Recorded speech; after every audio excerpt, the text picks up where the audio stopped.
Hey everybody, it's Wednesday. This is Wednesdays in Bed with Keith. I hope you're all doing well. We're going to be making our way back out into the world somewhat, and I hope you all keep safe and keep healthy. So I was thinking about myself as a young boy, and when I was little, I was incredibly shy. Like, nobody would believe that because who I am today. I mean, I'll just, talk to the wall and have the wall talk back. But back then, it was painful. It was almost agonizing. Like, it hurt me to speak to people. So it used to drive my mother crazy too, because she would be like horrified. Like when someone talked to me, especially an adult, even my older aunts and uncles, I would sort of like crawl behind her or my dad, and I would look out from behind their legs, and my mom would be like, talk to them. And I was, that didn't help either, because then I really felt like I was a fool. So I was thinking about how little things in life always help us, grow and learn a lesson. At least I hope they do. And when I was little, I was in first grade.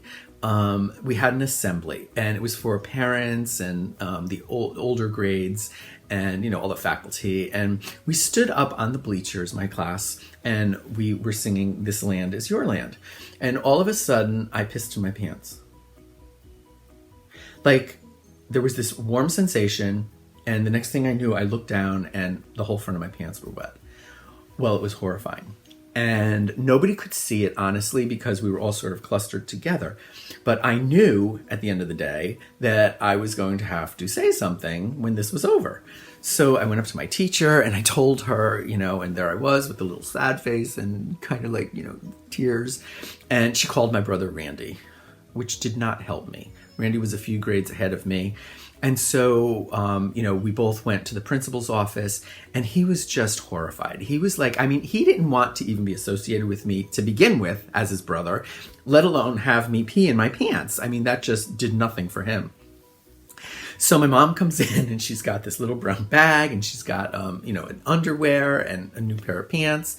And she's all like loving to me. And Randy turns to her and he goes, "This is so ridiculous." He's like, "I am so embarrassed to be his brother." And my mother was like, "If you don't stop it, I'm going to backhand you right in front of them."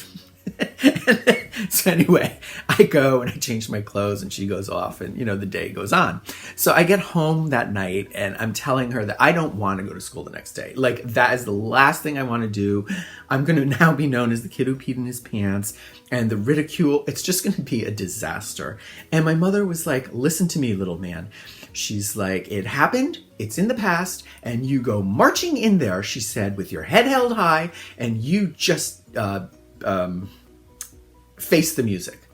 So I was like, okay, I guess I have to. She's like, "You be you." And I was like, well, if I'm being me, I'm the kid who pissed in his pants. So the next day I go to school, and we're reciting the Pledge of Allegiance. Nobody had said anything to me.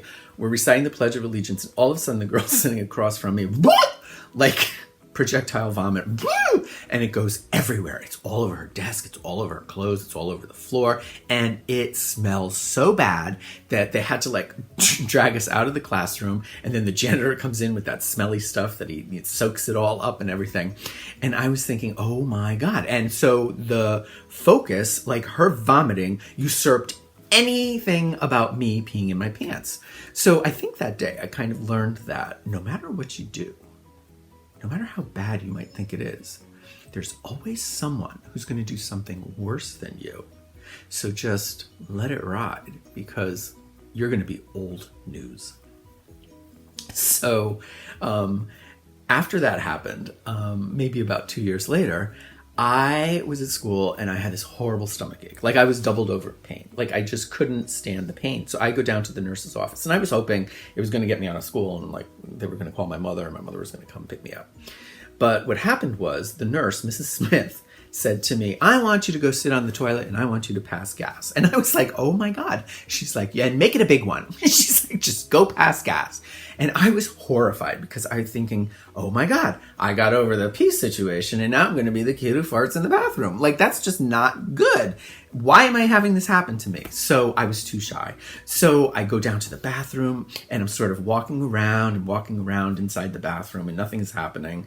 And I just went back to the office and she was like, did you do it? And I said, mm-hmm. And she's like, okay. She said, so you passed a big gas? And I was like, mm-hmm. And so I go back to my class and I'm like still doubled over. It hurts like hell. And I go home that night and I told my mother, I said, Mom, I have this terrible stomach ache. And she was like, well, did you pass gas? And I was like, what is it with the gas? I said, no, I didn't pass gas. And she's like, well, go into the bathroom and pass gas.